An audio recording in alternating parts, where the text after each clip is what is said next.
माँ का मायका। दिव्या की शादी राघव के साथ हुई थी। दिव्या और राघव एक दूसरे के साथ बहुत खुशी खुशी रहा करते थे।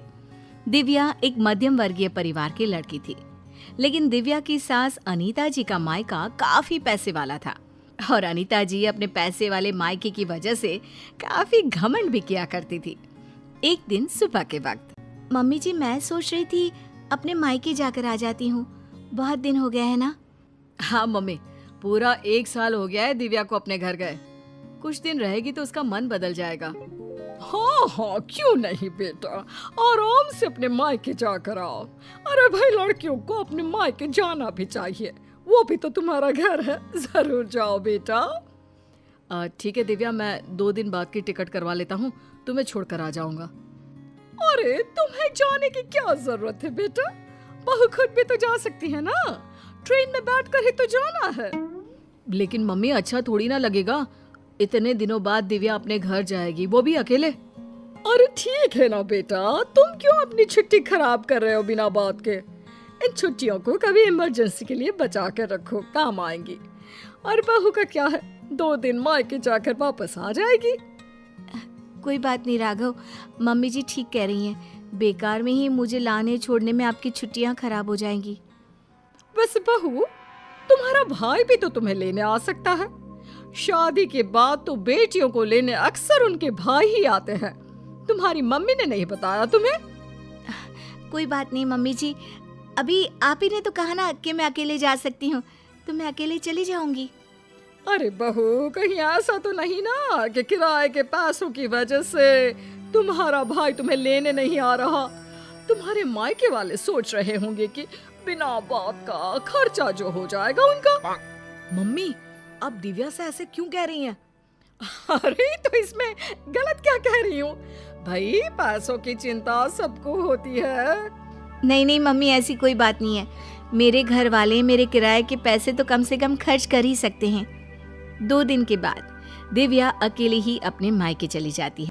उसके मायके जाने के बाद, राघव बेटा, तुम्हारी शादी ना हमने गलत घर में कर दी। अब क्या हुआ माँ? दिव्या से कोई शिकायत है क्या आपको? आपने मुझे उसके घर भी नहीं जाने दिया। अरे क्या करेगा वहां जाकर, जब भी जाता है ढंग के तोहफे तक नहीं देते वो लोग। वो तो ये भी नहीं जानते कि दामाद की खातिरदारी कैसे करनी चाहिए। मम्मी, आजकल के जमाने में कौन इन सब बातों के बारे में सोचता है? कभी तेरे पापा से पूछना, आज भी मेरे साथ जब मायके जाते हैं ना तेरी नानी के घर, तो पूछ कितनी खातिरदारी होती है उनकी वहां पर। और तोहफे तो इतने देती है तेरी नानी कि घर ही भर जाता है मेरा तो। लेकिन मम्मी, वो आपके मायके की परंपरा है ना, सब जगह ऐसा हो ये जरूरी तो नहीं। और हम दिव्या के घर वालों से ऐसी उम्मीद कैसे रख सकते हैं? अच्छा नहीं लगता मम्मी। ओफो, आजकल के लड़के ना शादी होते ही अपने पत्नी की साइड लेना शुरू कर देते हैं। अब देखना, आएगी तुम्हारी पत्नी खाली हाथ अपने मायके से। कुछ दिनों के बाद दिव्या अपने मायके से लौट कर आती है और वो अपनी मम्मी के दिए हुए गिफ्ट अपनी सास अनीता जी को दिखाती है। मम्मी जी ये देखिए, मेरी मम्मी ने मुझे साड़ी दी है, राघव के लिए शर्ट और आपके लिए भी एक साड़ी भेजी है। बस? और कुछ नहीं रखा तुम्हारी मम्मी ने? अरे इतने दिनों के बाद मायके गई थी। मुझे तो लगा भाई अपने मायके से ढेर सारी चीज मिलेगी तुम्हें। ऐसी बात नहीं है मम्मी जी, वो लोग तो मुझे बहुत सारी चीजें देने की कोशिश कर रहे थे, लेकिन मुझे ये सब अच्छा नहीं लगता। हाँ मम्मी, मैंने ही दिव्या से मना किया था, बिना बात के किसी से चीज लेना अच्छी बात नहीं है। तुम्हारी नानी होती ना बेटा, तो मुझे कभी इस तरह नहीं आने देती। मेरे मायके की तो बात पूछो ही मत। जब भी जाती हूँ इतने सारे गिफ्ट मिलते हैं, क्या बताऊं। बस मुझे तो कभी कुछ खरीदने की नौबत ही नहीं आई। कभी कोई साड़ी, कभी कोई सामान मैंने खुद के हाथों से इतने सालों में नहीं खरीदा। सब कुछ तुम्हारी नानी ने दिया है मुझे। मम्मी, अब वक्त बदल गया है, वो आपका मायका है, दिव्या का परिवार पूरी तरह से अलग है। हाँ मम्मी जी, और वैसे भी सबका परिवार एक जैसा नहीं होता ना, और मुझे मेरे परिवार से कोई शिकायत भी नहीं है। कुछ दिनों के बाद अनीता जी अपने मायके जाती है और जब वहाँ से लौट कर आती है तो बैग भर भर के गिफ्ट लेकर आती हैं। देखो बहू, इसे कहते हैं मायके से आना। अरे भाई, इतना सामान हो गया था कि क्या बताऊं। अरे वाह मम्मी जी, ये तो बहुत अच्छी बात है, आपको इतनी सारी चीजें मिली हैं। वही तो, और एक तुम्हारे मायके वाले हैं, ठीक से मिठाई भी नहीं भेज सकते बेटी के ससुराल वालों के लिए। मम्मी जी, आप ऐसा क्यों कह रही हैं? देखो तो सही बहू, मेरी माँ ने पूरे 5 डब्बे रखे मिठाई के। इसे कहते हैं बेटी को विदा करना। तुम्हारी तरह नहीं खाली हाथ भिजवा दिया। बस करिए मम्मी, दिव्या आपकी बहू है, आप उससे इस तरह बात करेंगे तो वो क्या समझेगी।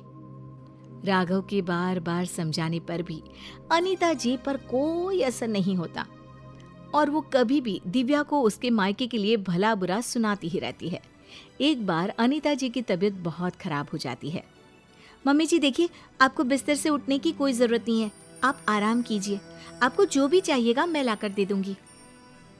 हाँ हाँ ठीक है, देखो तुमसे जो हो रहा है वो कर दो। बाकी मैंने अपने भाई को फोन कर दिया है, मेरे भाई और भाभी आ जाएंगे मेरे मायके से मेरा ख्याल रखने के लिए। मम्मी आप ऐसा मत कहिए ना, दिव्या आपकी बहू है, वही ख्याल रखेगी आपका। मामा और मामी कितने दिन आपका ख्याल रख लेंगे। ऐसा कुछ नहीं है, मैंने कहा ना, मेरे मायके वालों को बड़ा प्यार है मुझसे।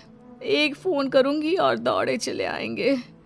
पूरा 1 सप्ताह बीत जाता है, लेकिन अनीता जी के मायके से कोई नहीं आता और दिव्या दिन रात अनीता जी की सेवा करके उनकी तबीयत ठीक कर लेती है। तबीयत ठीक होने के बाद, दिव्या बहू, जरा यहाँ तो आना मेरे पास। क्या हुआ मम्मी जी, आप ठीक है ना? आपको किसी चीज की जरूरत तो नहीं है? बहू मुझे माफ कर दो, मैं हमेशा अपने मायके का घमंड करके तुम्हें उल्टा सीधा सुनाती रही, लेकिन फिर भी तुमने मेरी इतनी सेवा की।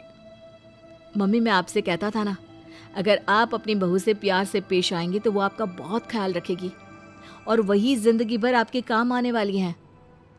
लेकिन मैंने तो अपनी बहू को हमेशा ताने मारे और फिर भी उसने मेरा इतना ख्याल रखा।